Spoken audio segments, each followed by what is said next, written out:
घरी बसणार मुलगा त्याला फिरायचं बोलतो मला चुप जमणार आहे काय तुला? चुप. तर मला फिरायचं आहे महाराष्ट्र, ते पण या एका पूर्ण वर्षात. कारण मला माझा कम्फर्ट झोन आणि कॅमेरा समोरची भीती घालवायची आहे. आणि मला जर सोशलाइज करता येत नाही माणसांसमोर, मी एक घरात बसणारा कोपऱ्यात बसणारा मुलगा आहे, त्याला फिरायचं आहे. ह्याच्या आधी पण मी महाराष्ट्र फिरलोय. मी असा क्लिप्स टाकत बसतो, पण त्यात मी असा समोरून असा ब्लॉगिंग करणारा चेहरा नसतो माझा कधी. यावेळी मी ट्राय करीन आणि या सगळ्याचा शेवट जेव्हा होईल तेव्हा मी पंढरपूरच्या वारीत असेन.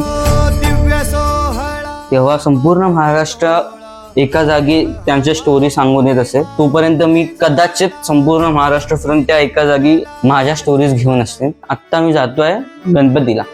गेस करा कुठे जातो?